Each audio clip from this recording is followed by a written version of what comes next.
But there's one final thing I want us to look at this morning in closing, and that's love's preeminence.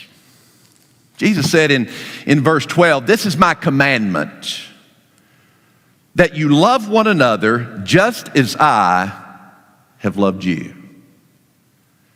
Interesting little contrast here, because here he uses commandment singular. This is my commandment, that you love one another, because in verse 10 we saw commandments in the plural. If you keep my commandments, you will abide in my love. If you really understand love, if you abide with me, we have this loving, kindred relationship with one another. It's just going to be natural that you will want to keep my commandments. But listen, he says it all boils down to this: that you love one another as I've loved you. Out of all the commandments, and this isn't setting up a smorgasbord where we can dismiss the commandments based upon what he said in verse 12. We just can't dismiss the plural commandments.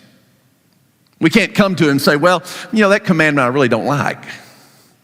That commandment really doesn't fit in with my lifestyle. That commandment seems a little bit too challenging. And so I'm going to ignore that commandment, and I'll focus on this other commandment, because that's kind of my life anyway.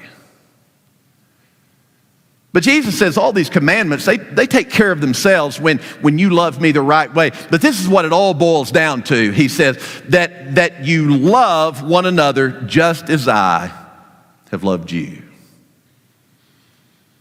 You think about the people that Jesus loved. You read through the gospel narratives. Look who he interacted with. People that really weren't very attractive. I mean, he wasn't hanging out with the high and mighty. He wasn't hanging out with the people who had their act together, who were deserving of what he had to offer. He hung out with harlots, hung out with drunks, hung out with crooked businessmen.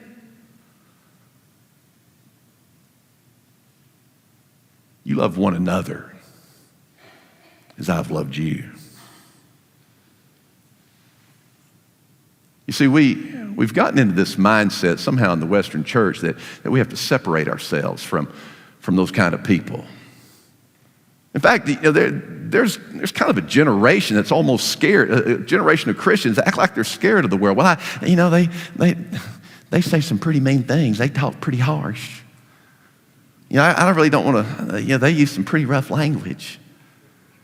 They do things that I don't do, so I think I'm just going to separate I can't really associate with them. Well, who are we going to leave them to? Who are we going to leave those people that don't know Christ, that have no relationship with them, that are fearful of life, that are without Christ and without hope? Who are we going to leave them to? I mean, the people that desperately need the presence of Christ, the loving presence of Christ. If we don't do it, who are we going to leave them with? Are we going to leave them to the real religious Christians? To the ones that love rules and regulations?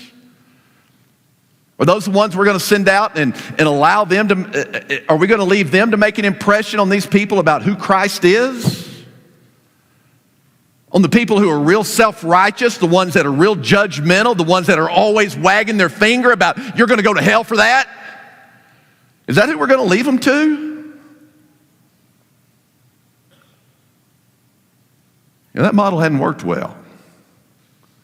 You and I have to labor every day to overcome a stereotype that the world has of Christians and what Christianity really is. Ours is a world that is desperate for the love of Christ. And they may not even know it. But they are desperate to be loved. They hunger for love. They just don't understand yet how full and complete their love can be. You and I have to be the loving presence of Christ in the world. You know what we do best? Let's leave judging to God. We're best off when we go out into the world, instead of pointing fingers, instead of judging people, we're a whole lot better if we just leave that to God.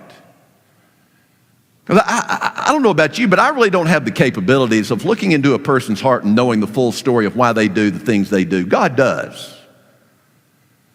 So I'm going to leave the judging to him and the finger pointing to him, and I'm committed to going out and defaulting to love. Because ours is a world that desperately, desperately hungers for love.